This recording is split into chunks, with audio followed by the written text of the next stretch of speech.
Radio Mundial Adventista. Línea WhatsApp 311-739-5032. Las Sagradas Escrituras son la fuente principal de la sabiduría, porque son inspiradas por Dios, y su estudio riguroso nos da la certeza que sustenta nuestra fe. Te damos la bienvenida a nuestra Radio Escuela Bíblica. Toma tu Biblia, sube el volumen, oremos juntos y empecemos nuestro estudio. Bienvenidos. Carlos Alberto Polo, al aire.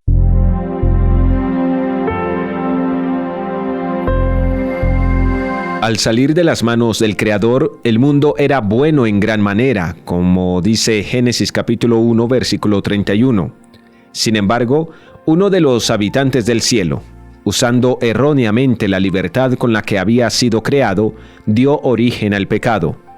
Eligió el egoísmo y la mentira en lugar del amor y la verdad. La Biblia trata con mucha seriedad el tema del pecado.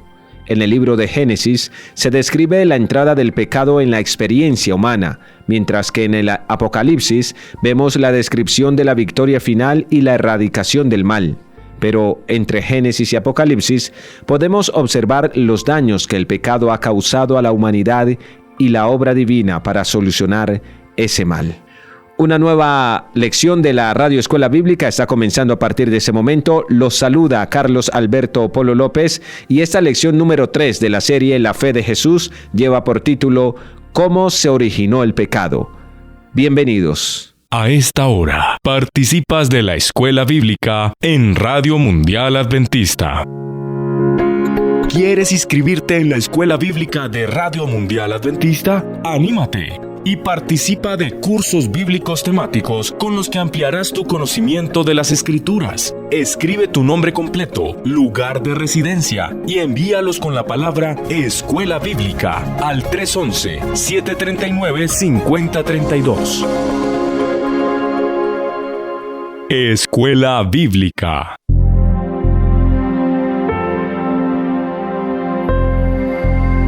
Para responder la pregunta acerca de cómo se originó el pecado y otras más, a la luz de las Sagradas Escrituras, me acompaña en este episodio de la Radio Escuela Bíblica nuestro amigo Oscar Rojas. Oscar, bienvenido. Carlos, muchas gracias por la invitación, gracias por permitirme estar aquí.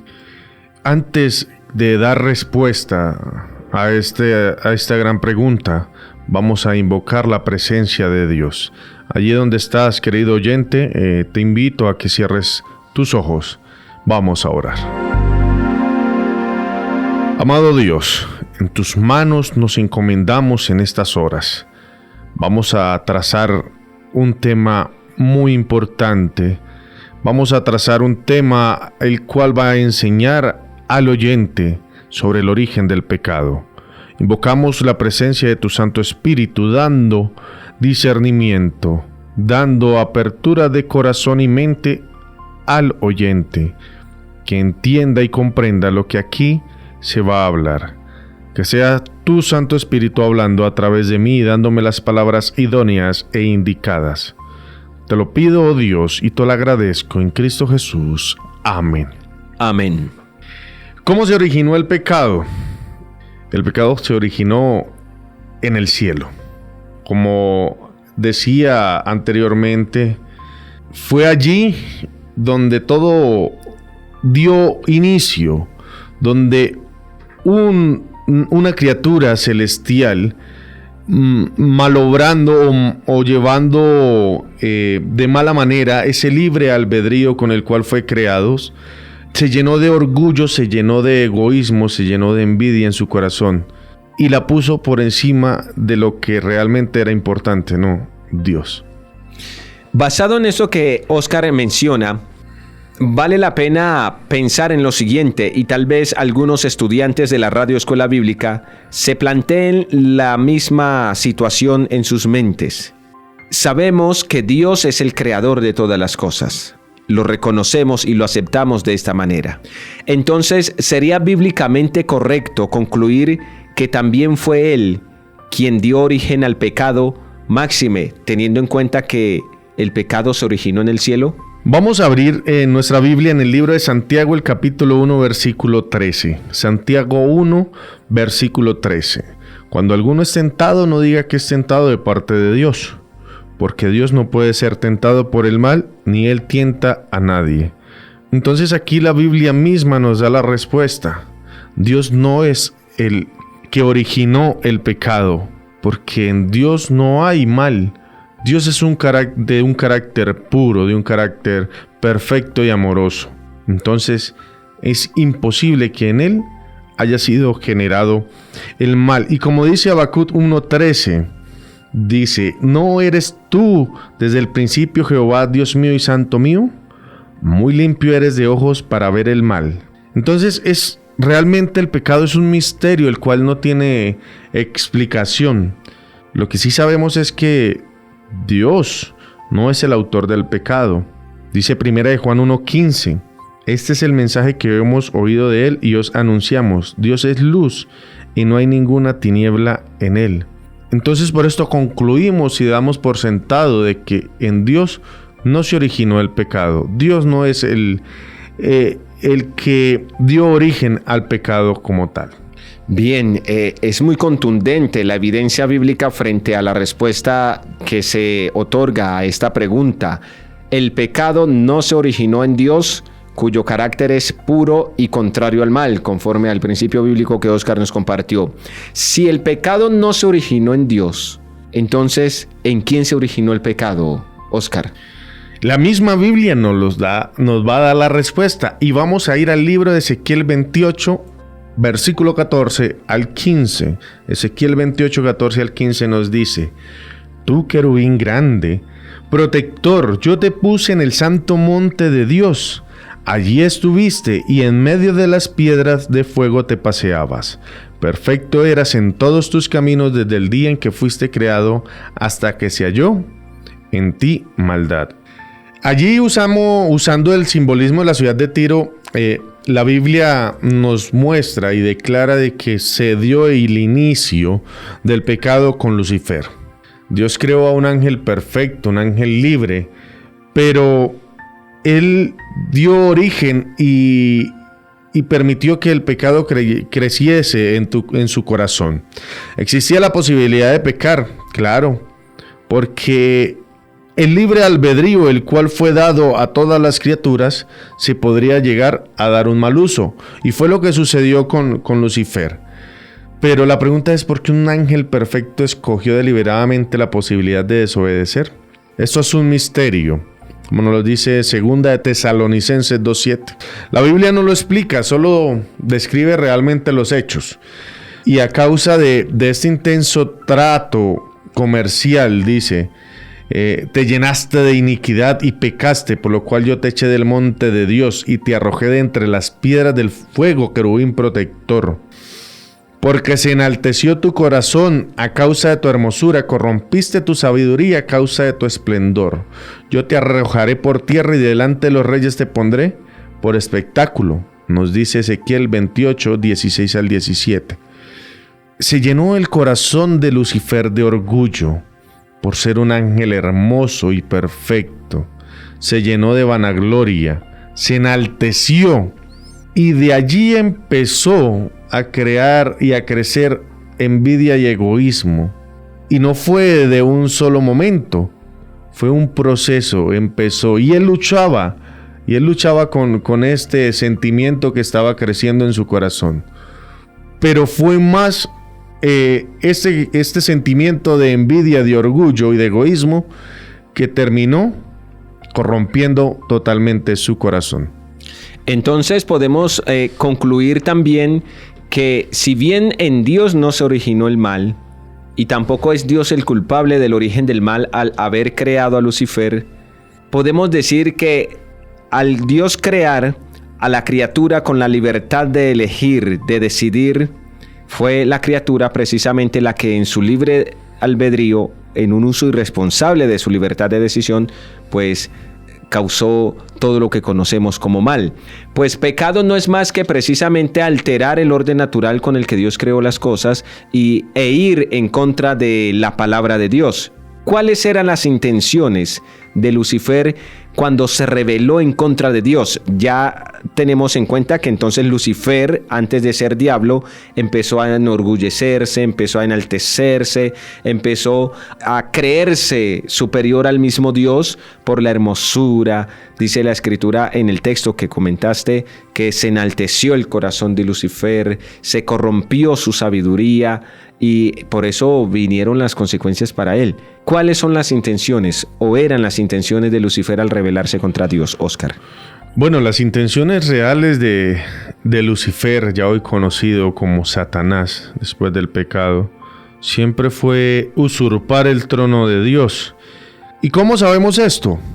Abramos nuestras Biblias, vamos a Isaías 14, 13 al 14. Isaías capítulo 14, versículo 13 al 14. Nos dice: tú que decías en tu corazón, subiré al cielo en lo alto junto a las estrellas de Dios, levantaré mi trono y en el monte del testimonio me sentaré, en los extremos del norte, sobre las alturas de las nubes subiré y seré semejante al Altísimo. Él quería ser semejante a Dios. Él quería despojar a Dios de su trono. Él sentía envidia. La soberanía y el carácter de Dios son el centro realmente de las acusaciones. Entonces él empezó a transmitir el mensaje a los demás ángeles. Dios es un Dios injusto. Dios es un Dios que no nos ama realmente. El pecado realmente de Lucifer y de sus ángeles fue traspasar estos límites de una criatura y pretender ser igual al Creador. Podía ser hermoso, podía ser perfecto, pero jamás sería igual a Dios. Y esa fue la esencia de este mensaje subversivo. Y como lo dije, en su opinión, Dios era un Dios injusto por darles a sus criaturas una ley que no se podía cumplir y que por lo tanto Él no debería ser reconocido como soberano. Entonces, este papel fue el principal argumento de la tentación de Adán y Eva, a saber que Dios es egoísta y no desea el progreso de sus hijos. Empezó a tratar de meter ese mensaje en los ángeles también, y logró poder engañar a mucha parte de los ángeles, a una gran cantidad. La Biblia nos dice que una tercera parte de los ángeles fue engañada por Satanás. Dice Génesis 3, 4 al 5: entonces la serpiente dijo a la mujer: no moriréis, pero Dios sabe el día que comáis de él, serán abiertos vuestros ojos y seréis como Dios, conocedores del bien y el mal. Entonces, ahí podemos ver cómo empieza a desprestigiar la forma y el carácter de Dios y la forma de actuar de Dios. Entonces, para concluir también esta respuesta, las intenciones de Lucifer al rebelarse contra Dios eran subir hasta el cielo, dice aquí: subiré al cielo, levantaré mi trono. O sea, Lucifer lo que quería realmente era desentronizar a Dios, era quitar a Dios de su lugar para él ponerse en el lugar de Dios. Y también dice que quería sentarse, dice allí, y ser semejante al Altísimo. Y es precisamente eso lo que encontramos hoy. Las intenciones reales de Satanás a través de los poderes, a través de quienes se ponen de su lado, buscan ocupar el lugar de Dios. Me llama la atención que esa misma pretensión fue con la que Satanás introdujo el mal y el pecado en esta tierra, cuando le dice en el texto que citaba a Oscar, Génesis capítulo 3 versículo 4-5, Satanás a Eva a través de la serpiente: seréis como Dios. La misma intención. Él quería ser como Dios y ahora transmite ese mismo deseo a la mente del ser humano, el querer ser como Dios. Es correcto, sí. Él tenía su corazón lleno de orgullo y quería transmitir ese mismo orgullo también mediante el engaño a las demás criaturas. Claro, y el orgullo lleva a muchas personas a volverse, como se les conoce, narcisistas. Pero yo al narcisismo lo comparo con el luciferismo. Ese sería el término correcto. No nada de narcisismo, luciferismo. El orgullo, yo. no es más que las pretensiones originales de Satanás con las que introdujo tanto mal y pecado que hoy nos agobia a nosotros. Después que Lucifer se rebeló, ¿qué sucedió? Dice la palabra de Dios que fueron expulsados, ¿cierto? Lucifer y sus ángeles. Lo podemos ver en Apocalipsis 12, versículos 7 y 8. Dice: entonces hubo una guerra en el cielo. Miguel y sus ángeles luchaban contra el dragón. Miguel es a quien conocemos como Cristo y sus ángeles, y el dragón es a quien conocemos como Satanás, ¿no?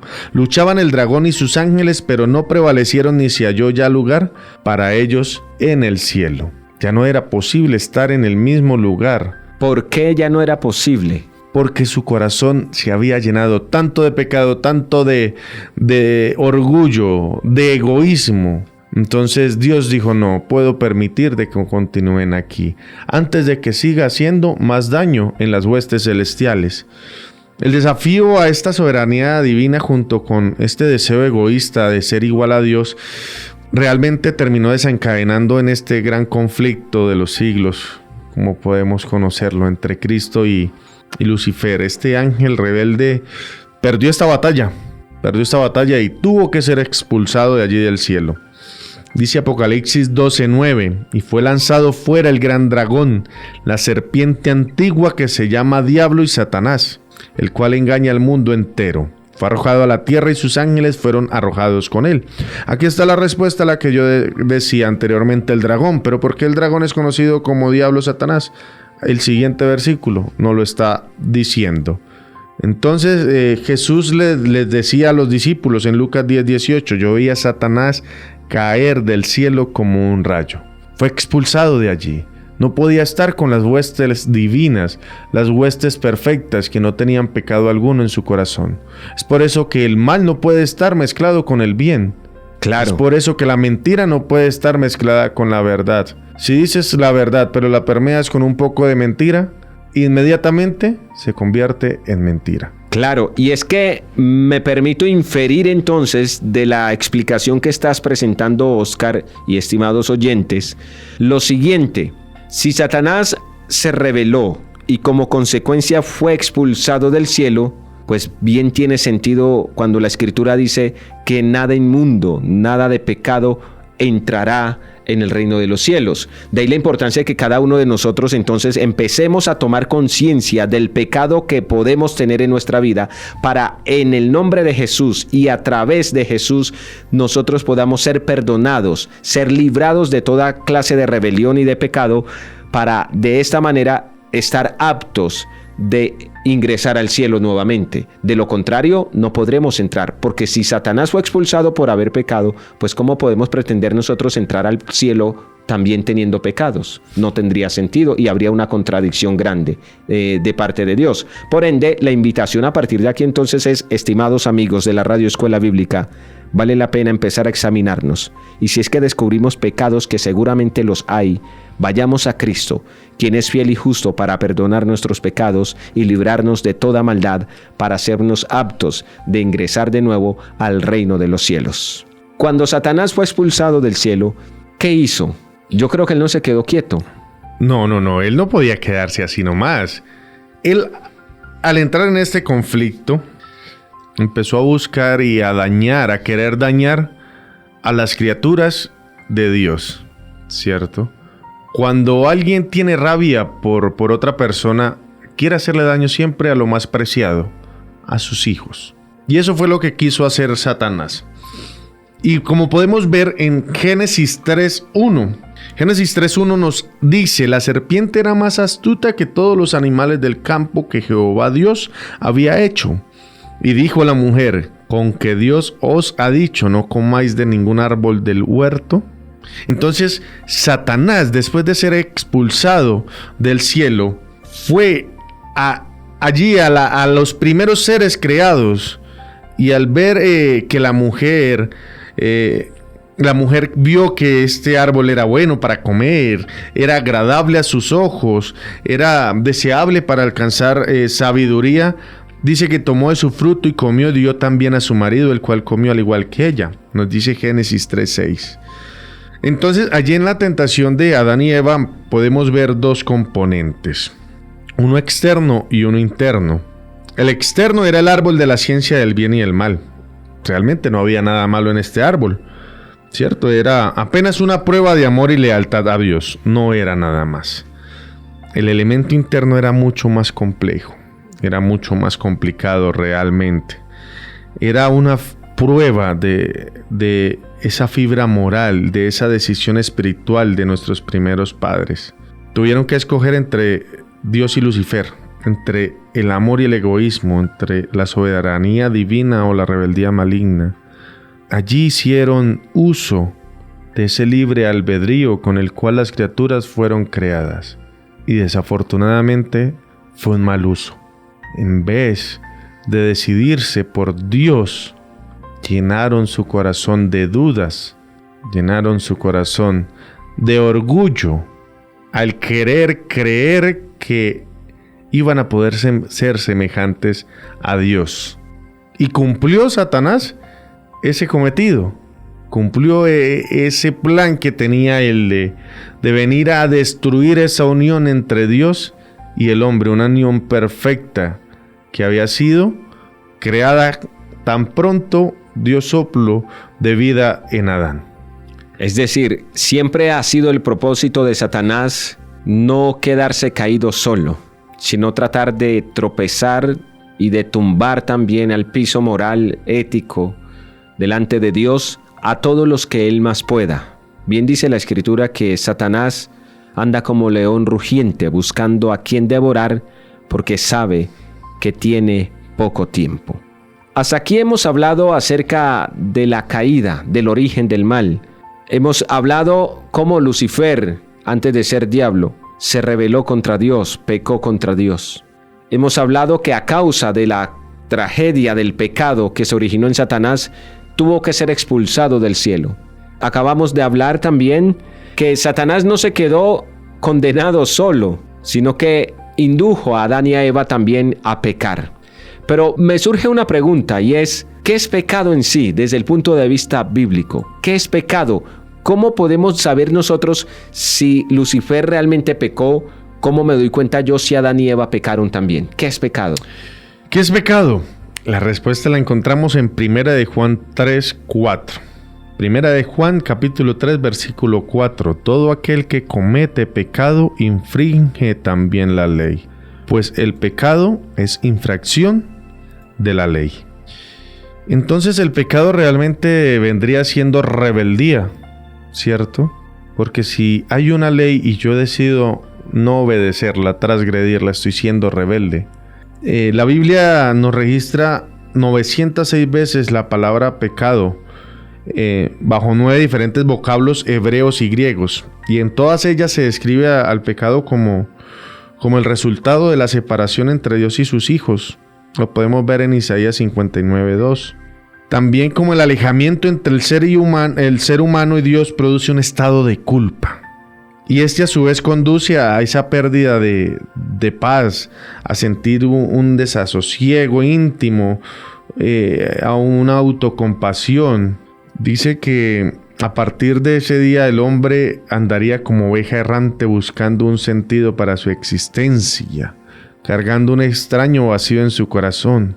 Y ese vacío realmente fue el de la comunión perfecta que había con Dios. En el momento que cayó el hombre en pecado, quedó su corazón hueco. Ellos Adán y Eva traían una comunión perfecta con Dios. Se paseaban por el jardín del Edén con Dios. Estaban plenos. Estaban en plenitud. Y al caer en pecado, dice que tuvieron temor, ¿no? Y se escondieron de la presencia de Dios. Claro. Y allí fue donde Dios les pregunta, ¿y por qué temes? Ya había conocido el hombre la magnitud del pecado y sintió vergüenza, sintió temor de Dios, cosa que antes no sentía.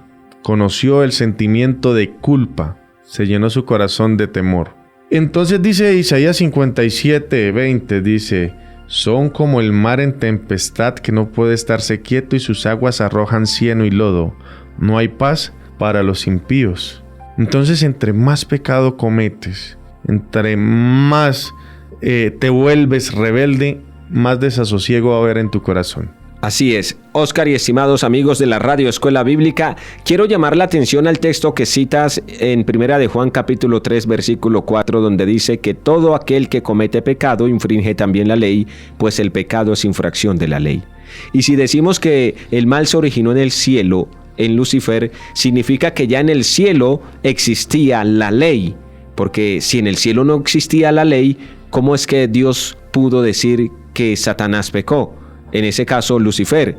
Entonces, nos permite este pasaje de la Biblia inferir también que ya en el cielo había una ley que decía qué era pecado, que determinaba normas de comportamiento y de conducta para poder conservar la armonía del gobierno de Dios. Y precisamente fue esa ley la que quebrantó Lucifer en su momento, fue esa ley la que también desobedeció e infringió a Adán y Eva, permitiendo así la introducción del pecado en este planeta Tierra. Entra el pecado a esta tierra después que Adán y Eva deciden obedecer a Lucifer, ya entonces Satanás. ¿Qué sucede después de la entrada del pecado en este planeta Tierra? Ingresa la muerte a este planeta. Dios les había dicho a Adán y a Eva que si tomaban de este fruto, conocerían la muerte. Romanos 5:12 nos dice: por tanto el pecado entró en el mundo por un hombre y por el pecado la muerte. Así la muerte pasó a todos los hombres por cuanto todos pecaron. Desde el momento en que Adán y Eva tomaron y comieron de este fruto, en el momento en que ellos pecaron, perdieron esa naturaleza perfecta con la cual fueron creados y pasaron de tener una naturaleza perfecta a tener una naturaleza pecaminosa. E inmediatamente el pecado pasó a todos nosotros, los seres humanos, como lo dice Romanos 3:23. Y hoy en día el hombre no es pecador porque mata, porque roba, porque miente. Lo hace es porque es pecador. Porque como dice David en Salmo 51:5, en maldad he sido formado y en pecado me concibió mi madre. Nuestra naturaleza desde que somos engendrados ya es una naturaleza pecaminosa. Por eso se nos es más fácil para nosotros hacer el mal que hacer el bien. Es más fácil mentir, es más fácil transgredir la ley que estar realmente del lado de Dios. Esto nos lo dice Romanos 7:19 al 20. Nuestra naturaleza pasó de ser una naturaleza perfecta a ser una naturaleza pecaminosa. Me llama la atención, Óscar y estimados amigos, que actualmente los seres humanos no somos pecadores porque matemos, robemos o digamos mentiras, no. Sino que matamos, robamos y mentimos precisamente porque somos pecadores. Y entonces el pecado nos dejó como herencia muerte. Según Romanos 5:12, el texto que acabas de citar, Óscar, por el pecado de un hombre, la muerte entró a todos, ¿cierto? Dice allí el texto bíblico que la muerte pasó a todos los hombres por cuanto todos pecaron. ¿Hay manera de revertir esta herencia del pecado? Desafortunadamente nosotros, vuelvo y lo digo, como seres humanos, nacemos en conducta pecaminosa. Pero la forma de revertir el pecado, ¿cierto? Dice, porque la paga del pecado es muerte. Y también dice San Juan 3:16, porque de tal manera amó Dios al mundo que dio a su Hijo único. Vino Cristo y pagó el precio tan caro por nuestros pecados. ¿Y cuál es la forma de entonces revertir ese pecado? Es acercándonos realmente a Dios con un corazón sincero, arrepentido y dejando todo en manos de Él y pidiéndole perdón. Y al llegar con un corazón sincero, con un corazón honesto y un corazón arrepentido, quiere decir que no vamos a volver a caer en este pecado, ¿cierto? Va a ser una lucha constante, va a ser una lucha tediosa, porque Satanás, como lo dijimos anteriormente, él no quiere perderse solo. Él no quiere estar solo en este pecado. Él quiere, entre más criaturas se lleve, él estará feliz. Pero él se preocupa cuando una criatura empieza a aceptar su carácter pecaminoso, empieza a aceptar que ha sido engendrado en pecado, que su naturaleza es de pecado, y cuando empieza a buscar a Dios de corazón. Es muy claro el concepto bíblico para responder a estas preguntas. Quiero hacer una pregunta adicional y es la siguiente. Sabemos que Satanás busca destruir la dignidad del ser humano y separar a cada persona de esta habitante de este planeta Tierra de Dios. ¿Cuál es el arma que Satanás prefiere para destruirnos a nosotros los seres humanos? Definitivamente la mentira, como lo pudimos ver, la forma en que engañó a Eva, ¿cierto? Le dijo, si tomas de este fruto, conoceréis todo, seréis grande en sabiduría. Puso algo de verdad con mentira. E inmediatamente todo esto se convirtió en mentira. Lo podemos ver en Juan 8:44, cuál es el actuar de Satanás y cuál es su arma preferida. Juan 8:44 nos dice, vosotros sois de vuestro padre el diablo y los deseos de vuestro padre queréis hacer. Él ha sido homicida desde el principio y no ha permanecido en la verdad, porque no hay verdad en él.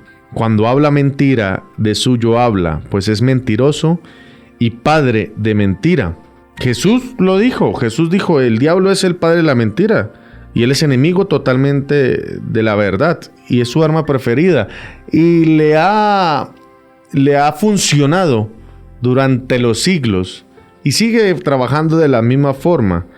Dice que cuando él quiere destruir a alguien usa algún disfraz para ocultar estas verdaderas intenciones. Allí en el Edén, ¿cierto? Utilizó la serpiente para engañar a Eva y eso no es sorprendente porque el mismo Satanás incluso se disfraza de ángel de luz, como lo podemos ver en 2 Corintios 11:14.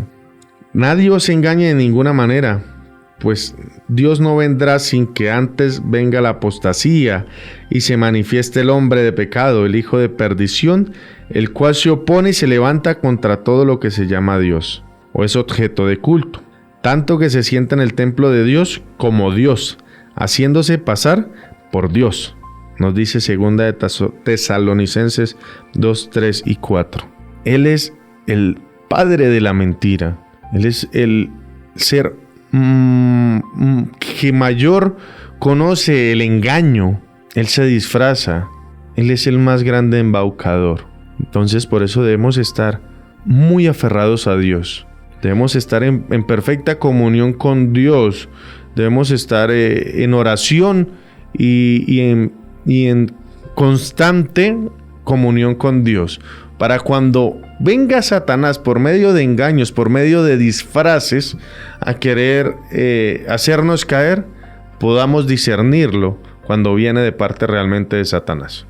Y vale la pena anotar también en ese momento entonces que si Satanás es un gran engañador, si Satanás es un mentiroso, pues la Escritura es muy clara al decir que si yo practico la mentira, me convierto en un hijo del diablo. Bien dice el texto que cita Oscar, Juan 8:44, ustedes son de vuestro padre el diablo, y por eso es que los deseos de su padre quieren hacer, matar, primero, decir mentiras, hablar de sí mismos siempre, prepotentes, siendo orgullosos, porque cuando habla mentira de suyo habla, pues es mentiroso y padre de mentira. Y entonces aquí vale la pena despertar la conciencia a lo siguiente. Solemos escuchar que todos los seres humanos son hijos de Dios, pero bíblicamente eso es falso, porque bíblicamente su papá espiritual puede estar siendo el diablo. La pregunta para la reflexión en ese momento de la radioescuela bíblica para cada uno de ustedes estudiantes es: ¿quién es mi padre? ¿Dios o el diablo? Y la respuesta es fácil de tener. ¿Qué obras? O más bien, ¿las obras de quién estás haciendo en tu vida? ¿Las obras de quién estás poniendo en práctica? ¿Las del diablo o las de Dios? Si es que descubres tal vez que las obras que estás poniendo en práctica en tu vida son las del diablo, entonces bíblicamente tu padre es el diablo.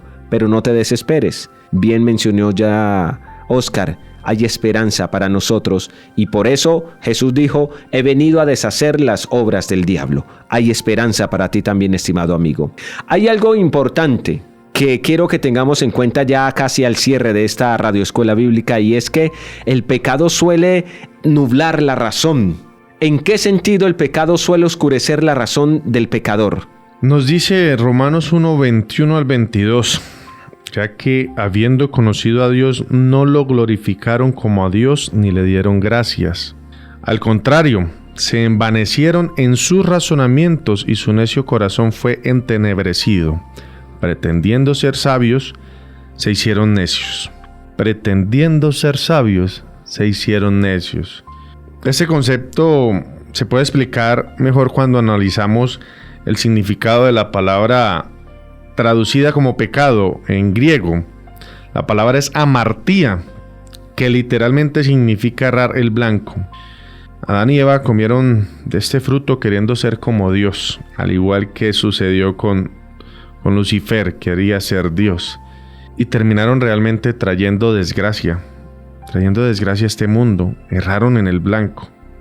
Estos primeros seres humanos escogieron su propio camino y terminaron acercándose al árbol. Fue una actitud de independencia, fue una actitud de rebeldía. Nuestros primeros padres no tomaron el fruto realmente con la intención de morir, sino fue porque quisieron querer ser igual a Dios sin conocimiento. Entonces, lo que terminaron trayendo a su descendencia y a este mundo fue muerte. El pecado oscureció su razón, les hizo creer una cosa y los condujo a otra. Esto es lo que produce el pecado. Queremos saber más que Dios, queremos hacernos sabios y terminamos realmente siendo necios. Quiero hacerle la pregunta final para concluir con esta lección. ¿Cuál es la única manera de enfrentar al enemigo de Dios? ¿Hay esperanza entonces o no hay esperanza para nosotros? Claro que sí. Claro que sí hay esperanza para ti, querido oyente. Hay esperanza para ti, Carlitos. Hay esperanza para mí. Y hay esperanza para cada uno de los seres humanos. Efesios 6, 10 al 11 dice: Por lo demás, hermanos míos, fortaleceos en el Señor y en su fuerza poderosa. Vestíos de toda la armadura de Dios, para que podáis estar firmes contra las acechanzas del diablo. El apóstol Pablo nos da esta receta para derrotar las tentaciones de Satanás. Vestidos de toda la armadura de Dios. Esto es una lucha espiritual, porque es que no es lucha contra sangre y carne, sino contra principados y potestades, contra gobernadores de las tinieblas de este mundo, contra huestes espirituales de maldad, como nos dice Efesios 6:12. Pero la victoria es segura. Ellos le han vencido por medio de la sangre del Cordero. Lo más que Satanás puede hacer es tentarnos, pero no vencernos. La victoria en Cristo es nuestra. La invitación es a que si estás haciendo lo contrario a lo que Dios quiere que hagas, te analices y tomes la decisión de empezar a buscar a Dios, de empezar a armarte con su armadura, de empezar a doblar tus rodillas, de empezar a doblegar tu corazón y a pedir la fortaleza en Dios. ¿Y cómo se hace? A través de la oración. Oremos. Amado Dios, en estos momentos aceptamos que somos pecadores. Aceptamos de que estamos obrando mal, oh Dios, y te pedimos, te imploramos, te rogamos que seas tú nuestra fortaleza, que seas tú en nuestro corazón, que seas tú quien luche por nosotros para vencer la tentación. Seas tú haciéndonos fuertes y haciéndonos valientes. Y como lo dices en tu palabra, todo lo podemos en ti, Señor. Todo lo puedo en ti porque tú me fortaleces. Gracias, oh Señor, por darnos esta maravillosa esperanza de que en ti somos vencedores. Te lo pedimos, oh Dios, en Cristo Jesús. Amén. Amén. ¿Quieres inscribirte en la Escuela Bíblica de Radio Mundial Adventista? ¡Anímate! Y participa de cursos bíblicos temáticos con los que ampliarás tu conocimiento de las Escrituras. Escribe tu nombre completo, lugar de residencia y envíalos con la palabra Escuela Bíblica al 311-739-5032.